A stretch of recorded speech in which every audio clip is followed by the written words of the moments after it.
संतोष नहीं हुआ। देखो, हर चीज में व्यक्ति को संतोष करना चाहिए, हर चीज में। लेकिन कुछ चीज ऐसी होती है जहां संतोष नहीं करना चाहिए। जैसे भजन करने में ये नहीं एक माला पूरी हो गई, काम खत्म। भजन करने में, दान पुण्य करने में, कथा सुनने में, स्वाध्याय में व्यक्ति को कभी भी संतोष नहीं करना चाहिए। नारद जी ने कहा, व्यास जी आपने महाभारत के रूप में इतना कुछ लिख दिया कि आपके बाद अगर कोई कुछ लिखेगा तो आपका झूठा ही लिखेगा। नारद जी ने कहा, व्यास जी आपने वेद के विभाग कर दिए, बोले कर दिए। रचना कर दी 17 पुराणों की, बोले हाँ कर दी। रचना कर दी महाभारत की। ये सुनकर व्यास जी ने कहा, मैंने ये कर दिया, ये कर दिया, ये कहकर मेरा अभिमान मत बढ़ाओ। मैं जानना ही चाहता ये हूं कि मैंने क्या नहीं किया, ये जानना चाहता हूं। महाराज क्या किया ये नहीं जानना चाहता, क्या नहीं किया ये मैं जानना चाहता हूं। अपनी कमी जानना चाहता हूं, मेरी कमी बताओ। ध्यान दो, थोड़ा थोड़ा आगे आ जाओ बेटा, बहुत जगह आगे आ जाओ।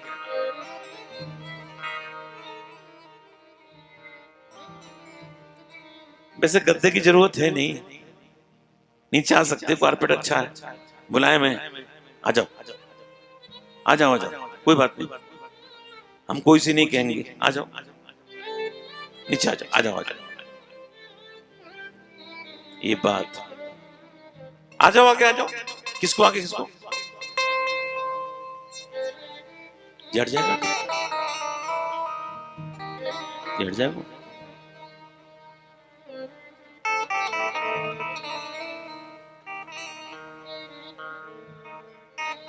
ध्यान दो,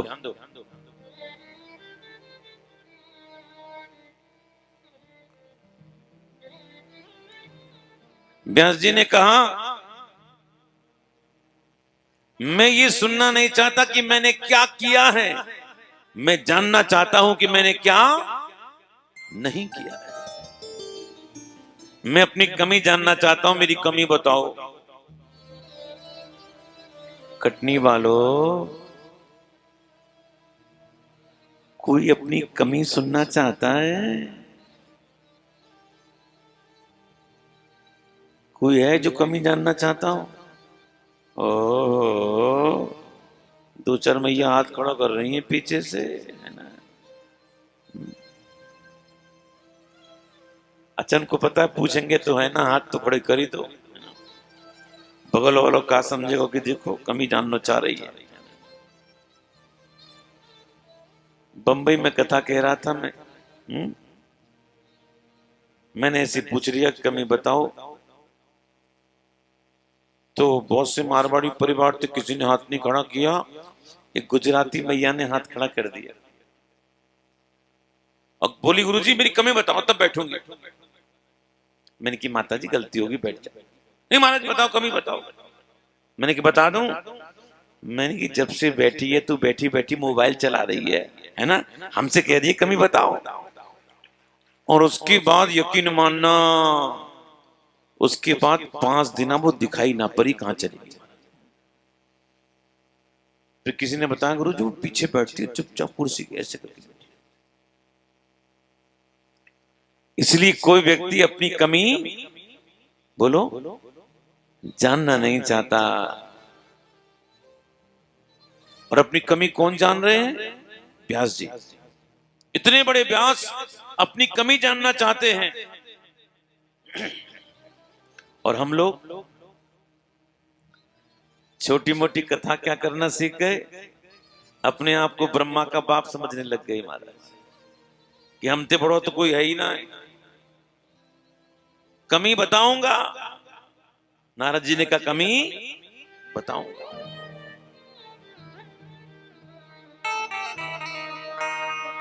भवतानुदित प्रायम यशो भगवतो मलम येने वासो न तुष्येतो मन्ने तद्दर्शनम खिलम। नारद जी कहते हैं व्यास जी आपने सब कुछ किया, लेकिन आपने भगवान के उत्तम चरित्रों का गायन नहीं किया। यद्यपि महाभारत में सब कुछ है, लेकिन महाभारत में भगवान कृष्ण के चरित्रों का गायन नहीं है। नारद जी कहते हैं ना यत्पतश्चित्र पदम हरेर यशो जगत पवित्रम प्रणीत करे चित तद्वायसम तीर्थमुशन्ति मानसा न यत्र हंसा निरुमन्तु शिक्षया। मेरा निवेदन है भाइयों से जो कुर्सी पर बैठे हैं, जो पीछे बैठे हैं वो आगे कुर्सी पे आ जाए, पीछे वाली कुर्सियां खाली कर दें, आगे आ जाए। इधर से माताएं आके बैठ जाएंगी, है ना, बैठे आगे आ जाओ भैया, आगे आ जाओ, आगे आ जाओ।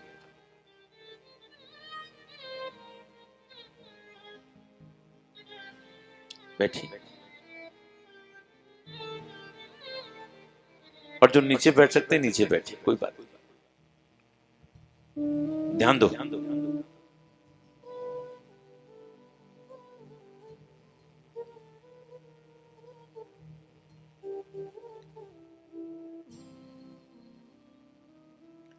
नारद जी कहते हैं ना यत्पतश्चित्र पदम हरेर यशो, किसी ग्रंथ में वाणी भी अच्छी है, अलंकार भी है, शब्द विन्यास भी है, लेकिन इसमें प्रभु नाम की चर्चा नहीं है।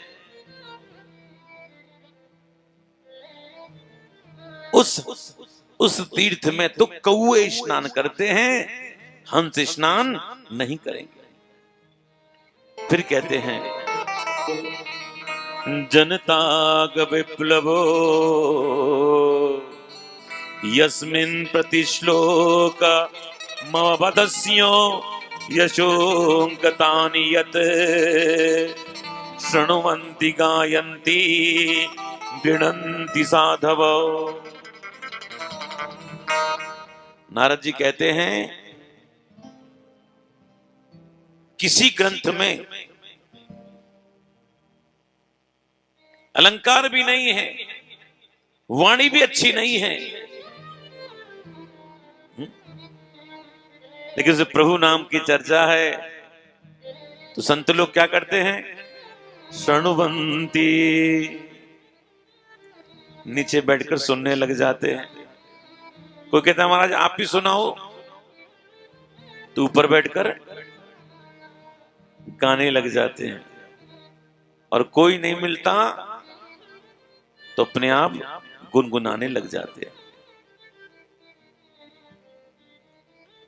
नारद जी कहते हैं व्यास जी आपको आज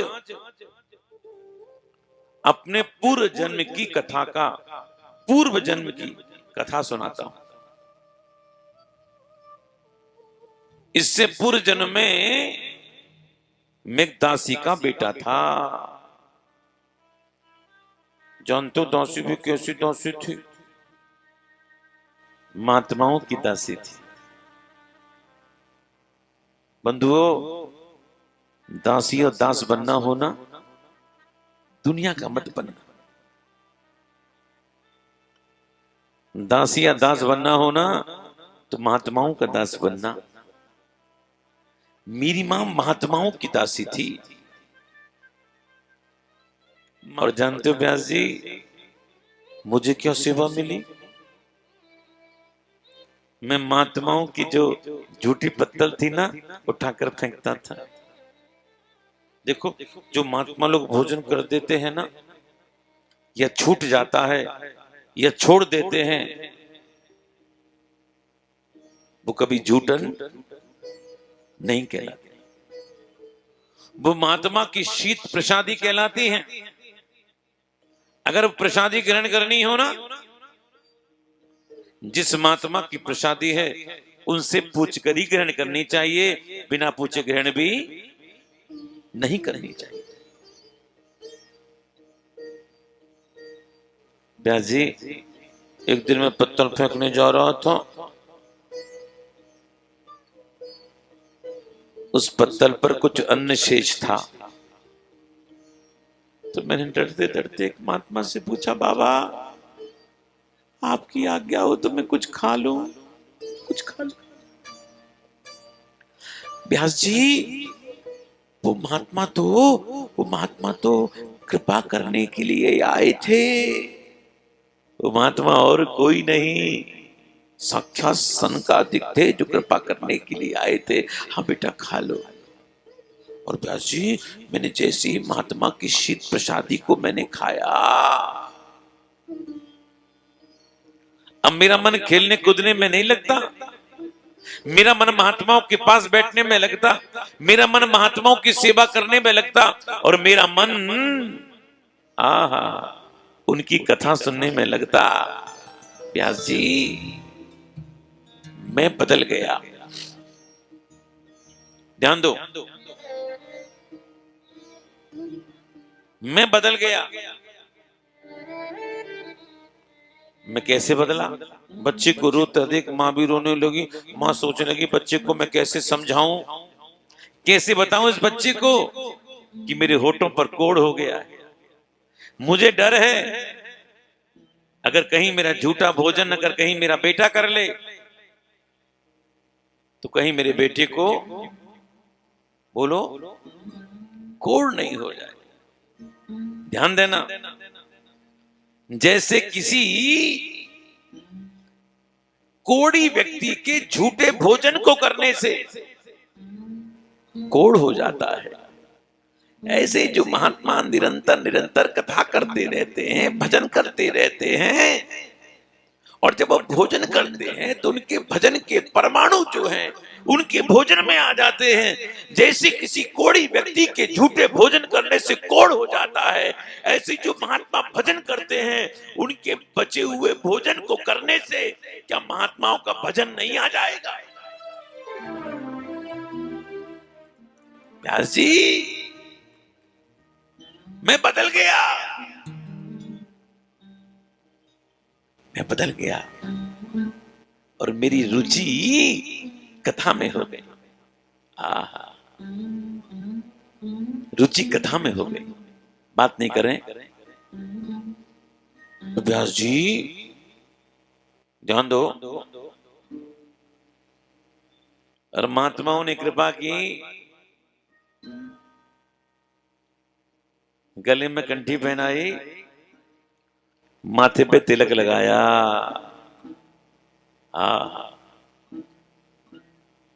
देखो कटनी वालों, मुझको यहां बहुत से लोग मिले पहले दिन से ही। जिस मंदिर में यात्रा थी, सीताराम जी जो कनक महल में जैसे ठाकुर जी हैं अयोध्या में, ठीक वैसे ही यहां पर बिक रहे हैं, बैठे हुए ठाकुर। और तमाम वैष्णवों के माथे में मैंने तिलक देखा, मन प्रसन्न हो गया। ये जानते हो तिलक क्या है? ये तिलक ठाकुर के श्री चरण हैं। घर से जब भी बाहर निकलो एक ठाकुर के श्री चरण माथे पर होने चाहिए, जरूर होने चाहिए तिलक।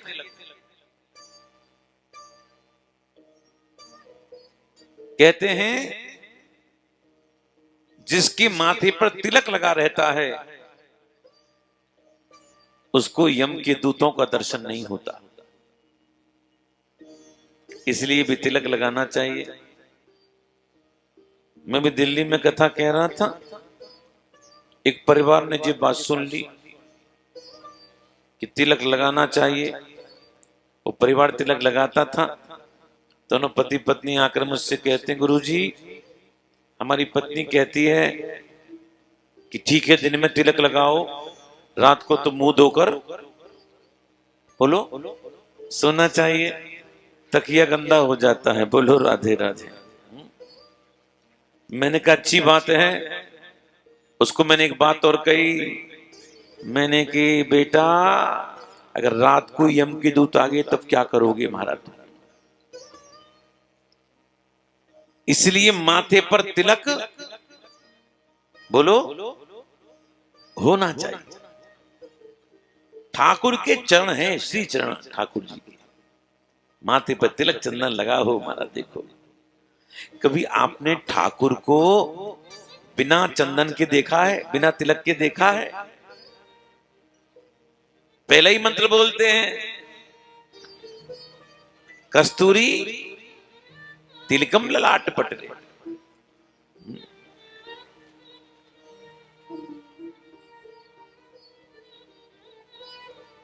ध्यान दो।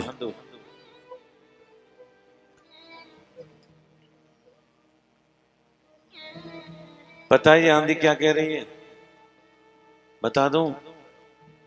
बोले कोई बात नहीं, सीटें कम आई हैं तो कोई बात नहीं, लेकिन सरकार तो हमारी बन रही है।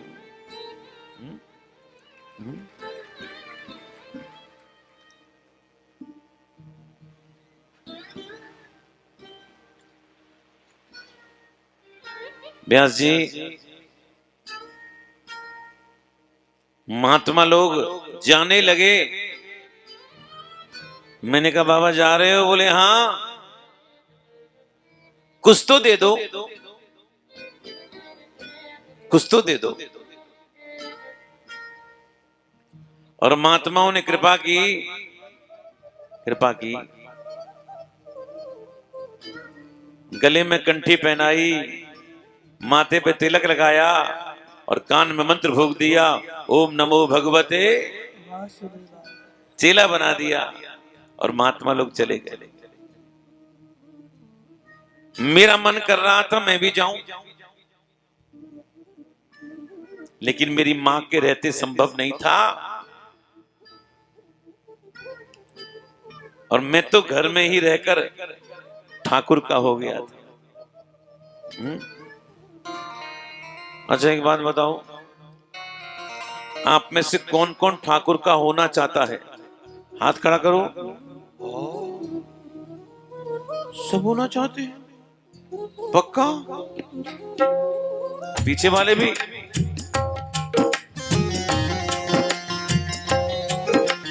ताली बजाओ भाव से जो होना चाहते हैं। इतनी देर में आंधी भी चली जाएगी।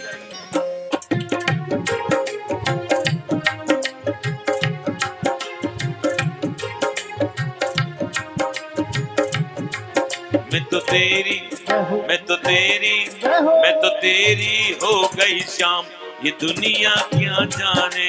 तेरी हो गई शाम, ये दुनिया क्या जाने। मैं तो तेरी हो गई शाम, ये दुनिया क्या जाने। तेरी हो गई शाम, ये दुनिया क्या जाने। क्या जाने भाई क्या जाने, क्या जाने भाई क्या जाने, क्या जाने भाई क्या जाने, क्या जाने भाई क्या जाने। मैं तो तेरी हो तेरी, ओ मैं तो तेरी हो गई शाम, ये दुनिया क्या जाने। तो तेरी हो गई शाम, ये दुनिया क्या जाने।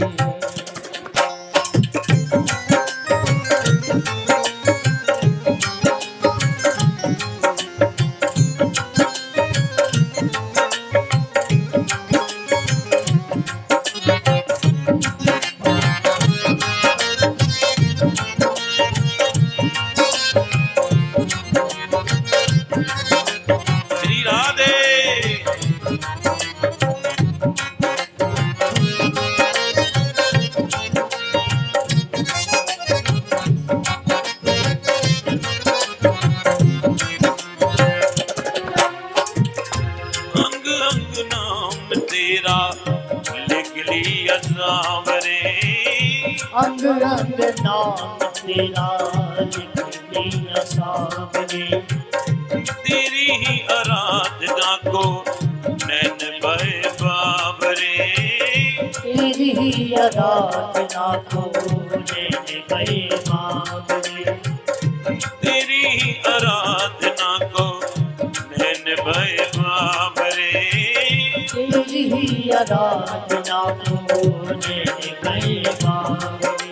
मुझे जग से मुझे जग से जय मुझे जग से नहीं कोई काम, ये दुनिया क्या जाने। मुझे जग से नहीं कोई काम, दुनिया क्या जाने।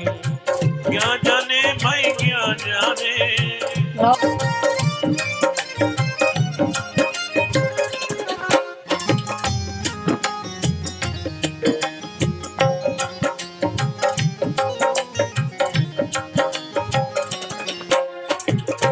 तन मन धन सारा तुझ पे है अर्पण, तन मन धन सारा तुझ पे है अर्पण। हरि हरि गाते गाते करूँ मैं समर्पण। हरि हरि गाते गाते करो मैं समर्पण। हरि हरि गाते गाते करूँ मैं समर्पण। हरि हरि गाते गाते करो मैं समर्पण। तेरे चरणों तेरे चरणों जय हो। तेरे चरणों में आराम, ये दुनिया क्या जाने। तेरे चरणों में आराम, दुनिया क्या जाने। क्या जाने, क्या जाने भाई क्या जाने। क्या जाने भाई क्या जाने। क्या जाने भाई क्या जाने। मैं तो तेरी मैं तो तेरी मैं तो तेरी हो गई जाम, ये दुनिया क्या जाने। तो तेरी हो गई शाम, दुनिया क्या जाने।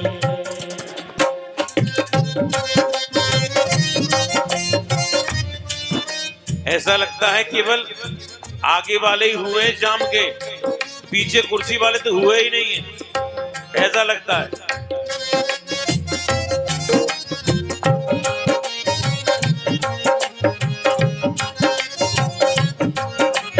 श्री राधे।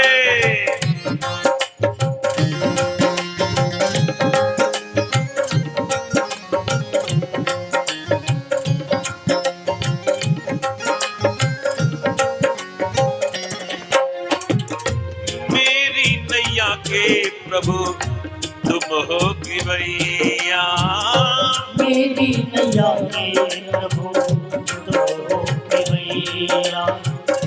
पार लगा दो आके किसने कन्हैया। पार लगा दो आके किसने कन्हैया। पार लगा दो आके किसने कन्हैया। पार लगा दो आके किसने कन्हैया। अब जीवन अब जीवन अब जीवन तेरे नाम, ये दुनिया क्या जाने। अब जीवन तेरे नाम, दुनिया क्या जाने। क्या जाने भाई क्या जाने। क्या जाने भाई क्या जाने। क्या जाने भाई क्या जाने। क्या जाने भाई क्या जाने।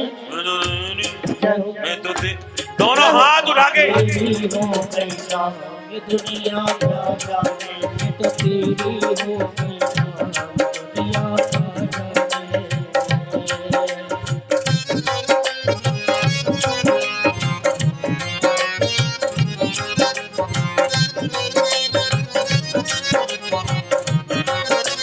श्री राधे।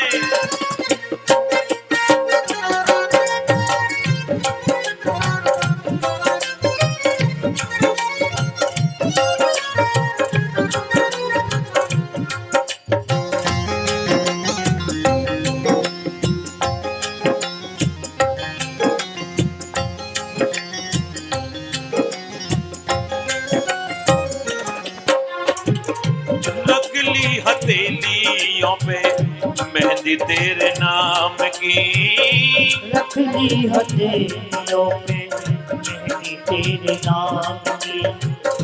तेरे बिना ये दुनिया नहीं कुछ काम की। तेरे बिना ये दुनिया नहीं कुछ काम की।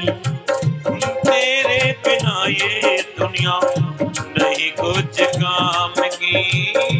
तेरे बिना ये दुनिया नहीं कुछ काम की। तेरे रंग में, जय हो, तेरे रंग में, जय हो। तेरे रंग में रंग गई जाऊं, ये दुनिया क्या जाने। वो तेरे रंग में रंग श्याम, दुनिया क्या जाने। क्या जाने भाई क्या जाने, क्या जाने भाई क्या जाने, क्या जाने भाई क्या जाने, क्या जाने भाई क्या जाने। ओ मैं तो तेरी, ओ मैं तो तेरी हो गई शाम, ये दुनिया क्या जाने। ओ मैं तो तेरी हो गई शाम, ये दुनिया क्या जाने, ये दुनिया क्या जाने, दुनिया क्या जाने। रख ली हथेलियों पे मेहंदी तेरे नाम की। रख दी हथेलियों पे मेहंदी तेरे नाम की। तेरे बिना ये दुनिया नहीं कुछ काम की। तेरे बिना ये दुनिया नहीं कुछ काम की। हो तेरे रंग में, जय हो, और तेरे रंग में, जय हो। और तेरे रंग में रंग गई श्याम। अरे बोलो ना। ये दुनिया क्या जाने, तेरे रंग में रंग गई शाम, ये दुनिया क्या जाने।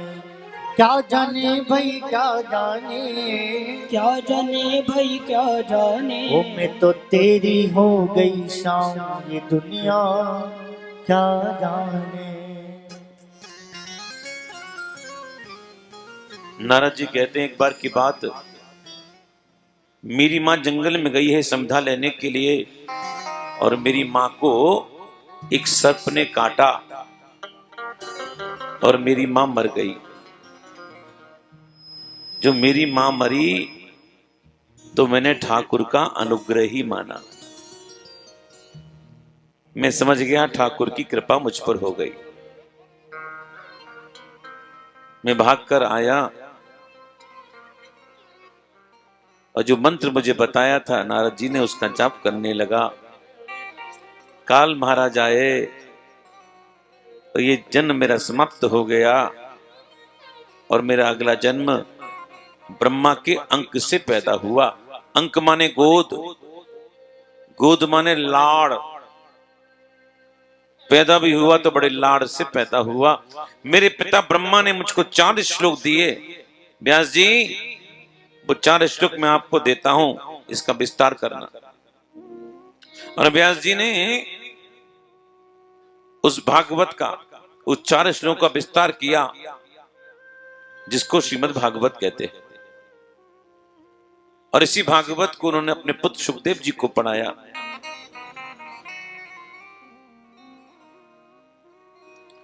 देखो, और आज भागवत प्रारंभ हो रही है। जानते हो कहां से? महाभारत से।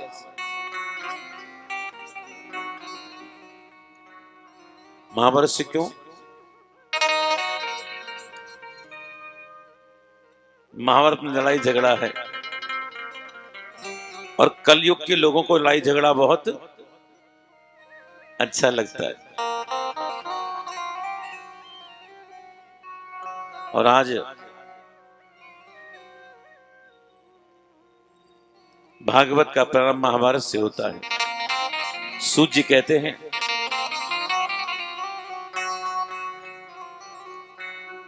यदा मृदे कौरव सिंजयाना वीरेश्वतो वीरे गति में गतेषु मृको दराबिद्ध गदा विवर्षो भग्नोरुदंडे धृतराष्ट्रपुत्रे। घटना उस समय की है, युद्ध महाभारत का समाप्त हो चुका था। भीमसेन ने अपनी गदा से दुर्योधन की जंघा को तोड़ दिया था। दुर्योधन मरे नहीं थे, मरने वाले थे। उस समय अश्वत्थामा आया, गुरुपुत्र अश्वत्थामा। अश्वत्थामा ने कहा, मित्र तुमने सबको सेनापति बनाया, हमको सेनापति नहीं बनाया। दुर्योधन ने कहा, मित्र अब ये बात करने से क्या लाभ, सब लोग मारे जा चुके, मैं मरने वाला हूं। मित्र मुझको एक दिन के लिए नहीं, केवल एक रात के लिए सेनापति बना के तो देख। मैं वो काम करके दिखाऊंगा जो मेरे पिता नहीं कर सके, वो काम करके दिखाऊंगा भीष्म नहीं कर सके, कर्ण नहीं कर सके, वो काम मैं करके दिखाऊंगा। मुझे कम से कम एक रात के लिए सेनापति बना के तो देख। आज आपने रक्त से तिलक कर दिया, सेनापति भवो। और अश्वत्थामा चला पांडवों की शिविर की ओर। और मैं आपको बताऊं, द्रौपदी को पांचों पांडवों से 5 पुत्र हैं। उन पुत्रों की विशेषता जानते हो क्या है? जो भीम से पुत्र है ना, द्रौपदी को बिल्कुल भीम जैसा, अर्जुन से अर्जुन जैसा, नकुल से नकुल जैसा, सहदेव से सहदेव जैसा। जब कभी 5 पुत्र चलकर आते थे ना, द्रौपदी को ध्यान से देखना पड़ता था कि मेरे पुत्र आ रहे हैं कि मेरे पति आ रहे हैं। जरा सोचना, किसी के 5-5 पुत्र हों, सुंदर पुत्र हों, आज्ञाकारी पुत्र हों, उस मां की खुशी का क्या ठिकाना। और आज द्रौपदी 5 बच्चों को सुला रही है। बच्चे कहते, मां तुम उठाने आएगी ना? हाँ बेटा आएंगे, सो जाओ। द्रौपदी ने बच्चों को सुलाया, शिविर के दीपक को बंद किया और अपने शिविर में सोने के लिए आ गई। और ठीक उसी रात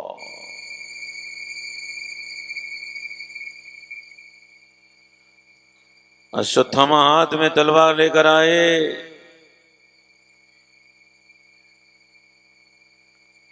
और जैसे ही शिविर में घुसे, जो 5 बच्चे सो रहे थे, उनको लगा कि 5 पांडव सो रहे हैं। और आज पांडवों के धोखे में 5 बालकों का मस्तक छेदन कर दिया। फिर देखा, रे ये मैंने क्या कर दिया, मेरे कुल के बच्चों को मार डाला, क्या कहूंगा मैं। फिर सोचता है, रे जब मैं धोखा खा गया तो क्या वो धोखा नहीं खा सकता। और आज 5 बालकों का मस्तक लेकर आया और कहता है, मित्र मैं ना कहता वो काम करके दिखाऊंगा। बोले क्या काम? 5 पांडव मस्तक लाया हूं। ला ला पहले भीम का मस्तक मुझको दे। और जैसे ही भीम के पुत्र का मस्तक हाथ में आया, उस मस्तक को जैसे ही दबाया है, मस्तक खोपड़ी पिचक गई। मित्र कुछ गड़बड़ी है, ये भीम नहीं हो सकता। भीम के मस्तक को फोड़ने के लिए मुझे भुजाओं का पूरा बल लगाना पड़ता, तभी मैं निश्चित नहीं हूं कि मस्तक फोड़ पाता कि नहीं पाता। लेकिन मेरे माथ स्पर्श करने से मस्तक खोपड़ी पिचक गई। मित्र कुछ गड़बड़ी है, कुछ गड़बड़ी है। पता चला भीम नहीं, भीम का पुत्र है, पांडव नहीं, पांडवों के पुत्र हैं। इतना दुख हुआ दुर्योधन को। दुर्योधन का प्राणांत हो गया। लेकिन बात यहीं तो समाप्त नहीं हुई।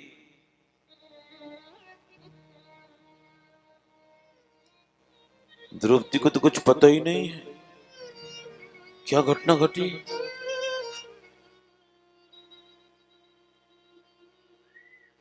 द्रौपदी जैसे ही बच्चों को उठाने के लिए आई, पांचों बच्चों के शव क्षत विक्षत देखे, बावरी हो गए।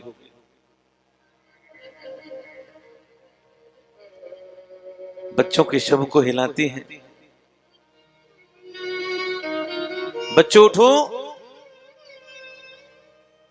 तुम्हारी मां आई है, उठो ना। अच्छा सोना चाहते हो, सो जाओ,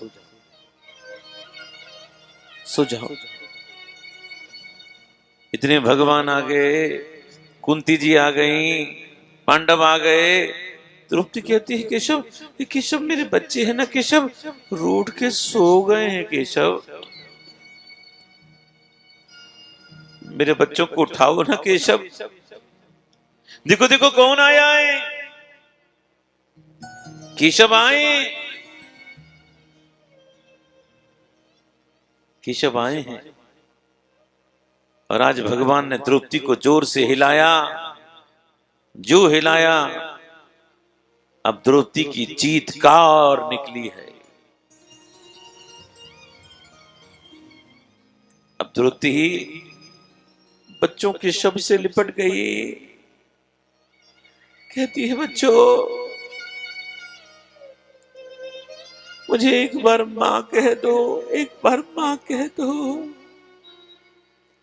मैं तुम्हारे मुंह से मां शब्द सुनना चाहती हूँ केशव। केशव इनको समझाओ ना, एक बार मुझे मां कह दे केशव। केशव आप तो सब कुछ कर सकते हो, मेरे बच्चों को उठाओ ना केशव, उठाओ ना।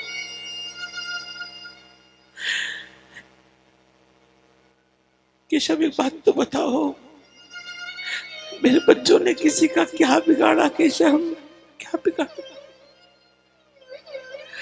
केशव मेरे बच्चे मुझे छोड़ के चले गए, केशव बच्चे छोड़ के चले गए। द्रौपदी चीत्कार मचा रही है, रो रही है।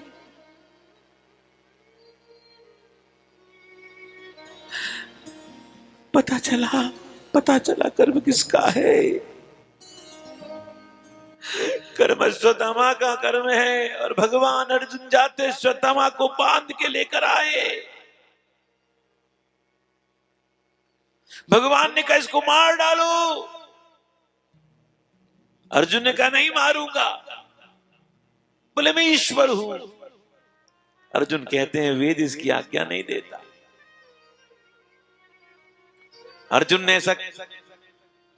अर्जुन को ऐसा क्यों कहा भगवान ने? भगवान अर्जुन की परीक्षा ले रहे थे और अर्जुन परीक्षा में पास हो गए। अब अश्वत्थामा को बांध के लेकर आए शिविर में, बांध के लेकर आए। अश्वत्थामा का जरा स्वरूप तो देखना।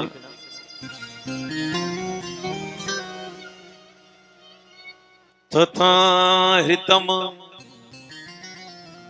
पशुवते पाशबद्धम अवांग मुखम कर्म जुगुप्सितेनो निरीक्ष कृष्णा प्रकटम गुरो सुतम वाम स्वभावा कृपया नाम चो। जिसने निंदित कर्म किया है, गुरु पुत्र को पशु के समान बंधे हुए देखा। किसने? द्रौपदी ने। देखते ही प्रणाम करती है। प्रणाम क्यों प्रणाम करती है? भागवत जी कहती है बामस स्वभावा। भैया बामा बोलते हैं स्त्री को, स्त्री थी इसलिए प्रणाम कर दिया। अरे नहीं, स्त्री तो मां और भी थी, प्रणाम किसी ने नहीं किया। बामा स्वभावा माने शोभनम स्वभावा। द्रौपदी कैसी है? सुंदर स्वभाव वाली है, इसलिए गुरु पुत्र को बंधे हुए देखकर चिल्लाई, छोड़ दो, मुच्चताम मुच्चताम ऐशो, इसे मत मारो, इसे मत मारो। इसको मारने से क्या होगा? इसको मारने से क्या मेरे बच्चे जीवित हो जाएंगे? अरे नहीं। जब किसी मां का बच्चा नहीं रहता ना, तो मां को कितना कष्ट होता है, ये बात केवल मां ही जानती है।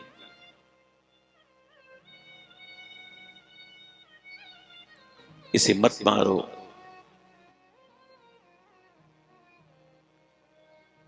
जब ये नहीं रहेगा ना, इसकी मां कृपी को कितना कष्ट होगा।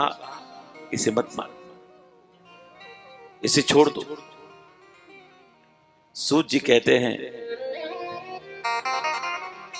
धर्मम न्यायम सकरुणम निर्बिलीकम समम महत। राजा धर्म सुतो राज्ञा प्रत्यनंदत बचो द्विजा। धर्म पूर्वक, न्याय पूर्वक, करुणा पूर्वक द्रौपदी के इस प्रकार वाक्य को सुनकर युधिष्ठिर कहते हैं मत मारो। अर्जुन ने भी कहा मत मारो, नकुल सहदेव भी कहते मत मारो, लेकिन भीमसेन कहते इसको मार डालो, मार डालो। आज भीम मारने दौड़े, द्रौपदी बचाने दौड़ी। भगवान ने दो हाथ से भीम को पकड़ा, दो हाथ से द्रौपदी को पकड़ा। भगवान एक बहुत अच्छी बात कहते हैं, ब्रह्मबंधुर न हंतव्यो आतताई बदारहणो मयैवो भयमाम नादम परिपाया नुजासनम।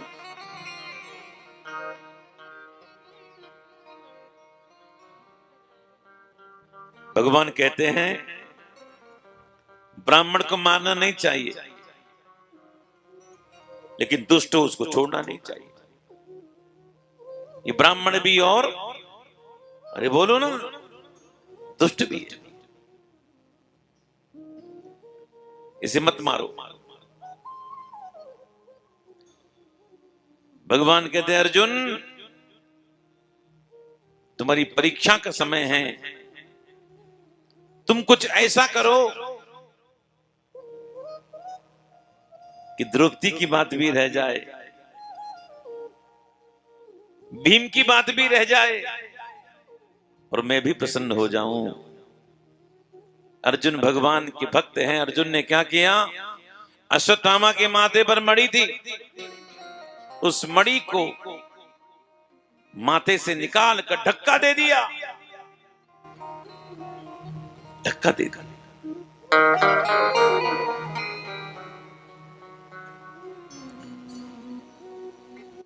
अश्वत्थामा कहता अर्जुन मुझे मार डाल, मुझे मार डाल, लेकिन मेरी मणि को मत छीने। जानते मणि क्या है? मणि अश्वत्थामा के माथे पर नहीं, आप हम सभी के माथे पर मणि है। कौन सी मणि? यश की मणि। कौन सी मणि? कीर्ति की मणि। कौन सी मणि? फेम की मणि। अर्जुन माने आध्यात्मिक वृत्ति। कभी हमारे द्वारा कोई ऐसा काम हो जाता है ना, कोई ना कोई अर्जुन हमारे जीवन से यश रूपी मणि को दूर कर देता है। जब जीवन से यश ही चला जाए तो भैया जीवन तो मृतक तुल्य हो जाता है। और आज भगवान ने द्रौपदी को सांत्वना दी है, सांत्वना दी। बच्चों का संस्कार कराया, लेकिन ये जो अश्वत्थामा है ना, ये बहुत दुष्ट था। इसने क्या किया? 5 ब्रह्मास्त्र छोड़े पांडवों की ओर, और भगवान ने पता ही नहीं चलने दिया, ब्रह्मास्त्र को समाप्त कर दिया। हाँ, और छठा ब्रह्मास्त्र छोड़ा अभिमन्यु की पत्नी उत्तरा की ओर। उत्तरा गर्भवती थी, ये जानता था। क्या ये जानता था? अगर ये बालक मर गया, पांडवों का समूल वंश नष्ट हो जाएगा। और आज जैसे उत्तरा गर्भ पर ब्रह्मास्त्र छोड़ा, भगवान रथ पर बैठकर जाने ही वाले थे, गए नहीं थे, रथ पर बैठने ही वाले थे, तो भगवान ने सामने से क्या देखा? अरे देखो देखो देखो देखो देखो, अरे देखो देखो कौन चला आ रहा है, ये सुंदरी कौन चली आ रही है? ये सुंदरी और कोई नहीं, उत्तरा चली आ रही है। और भगवान से एक प्रार्थना करती है, पाही पाही पाही पाही महायोगिन देव देव जगतपते नान्यं तद अभयं पश्ये यत्यमित्यु परस्परम। पाही पाही, प्रभु रक्षा करो, प्रभु रक्षा करो।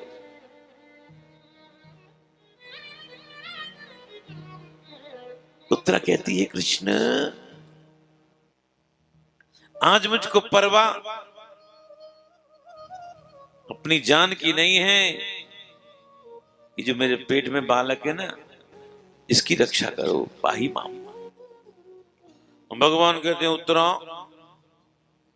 देख, अगर रोग ऊपर का होता ना,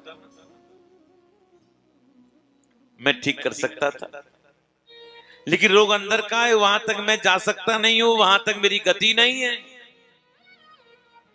गति नहीं है। उत्तरा कहती है, छोड़ इन बातों को, हमको सब पता है कृष्ण, हमको सब पता है स्वामी। अरे जो साधारण योगी होते हैं वो तो आकाश में चलते हैं, आप तो महायोगी हो, आप तो गर्भ में भी आ सकते हो, इसलिए माँ भे गर्भो निपात्यता, मेरे गर्भ की रक्षा करो। भगवान कहते हैं, उत्तरा एक बात तुझसे पूछूं? हाँ पूछो। अगर तेरे बालक कुछ हो गया तो मेरा भजन करेगी? उत्तरा कहती है, कृष्ण मैं कैसे भजन करूंगी, मेरा इष्ट कलंकित हो जाएगा, कृष्ण कलंकित हो जाएगा, और कलंकित इष्ट का कौन पूजन करता है? हे कृष्ण मेरा इष्ट कलंकित नहीं हो, इसलिए माँ भे गर्भो निपात्यताम, मेरे गर्भ की रक्षा करो। उत्तरा कहती है, कृष्ण मेरे पति अभिमन्यु नहीं रहे, मैं उनके साथ सती हो जाती, चूंकि मैं गर्भवती थी इसलिए सती नहीं हुई। देखो, द्वापर में ऐसा नियम था, कोई भी स्त्री गर्भवती हो या उस स्त्री का वीर पुत्र हो, ऐसी स्त्री को निषेध बताया था सती होना। और कलयुग में तो पूर्णतः निषेध है सती प्रथा। इसलिए उत्तरा कहती है, कृष्ण सबकी आशा इस बालक पे है जो मेरे पेट में है, मेरे बालक की रक्षा कर।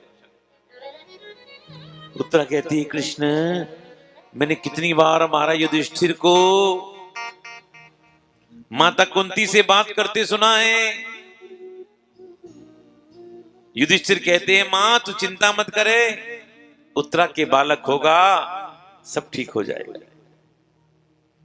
सबकी रक्षा इस बालक पर है, सबकी दृष्टि इस बालक पर है। कृष्ण मेरे बालक की रक्षा करो। जब भगवान नहीं माने तो उत्तरा ने एक ऐसी बात कही कि भगवान रीझ गए। जानते हो क्या कहा? उत्तरा ने कहा, कृष्ण एक बात कहूं आपसे। बोले कहो। बोले आज मुझको परवाह, बहुत ध्यान दो, आज मुझको परवाह इस बच्चे की जान की नहीं है। तो भगवान कहते हैं, किसकी परवाह है? उत्तरा कहती है, कृष्ण आपके आन की परवाह है। भगवान कहते हैं, उत्तरा एक बात तो बताओ, इस बच्चे की जान से मेरे आन का क्या संबंध? उत्तरा कहती है, कृष्ण दुनिया जानती है, बच्चा बच्चा जानता है कि इस कुल का रक्षक कौन है। उस कुल के रक्षक श्री कृष्ण हैं। अगर उस कुल में भी कोई नहीं बचा तो लोग क्या कहेंगे? लोग यही तो बातें बनाएंगे ना, अरे जिस कुल का रक्षक श्री कृष्ण है उस कुल में कोई नहीं बचा, इसलिए मेरे बालक की रक्षा करो कृष्ण, मेरे बालक की रक्षा करो। और भगवान उत्तरा गर्भ में गए, उस बालक की रक्षा मेरे प्रभु ने की। उसी बालक का नाम परीक्षित पड़ा। भगवान ने कहा, दुनिया वालों देख लो देख लो, देवकी ने बुलाया गर्भ में नहीं गया, जसोदा ने बुलाया गर्भ में नहीं गया, कौशल्या ने बुलाया गर्भ में नहीं गया, लेकिन आज भक्त को बचाने के लिए मुझे गर्भ में आना पड़ रहा है। दुनिया वालों आना पड़ रहा है। इस घटना को किसी ने देखा है तो कुंती बुआ ने देखा है। देखो, सबसे पहले भी आपने द्रौपदी के चरित्र को सुना।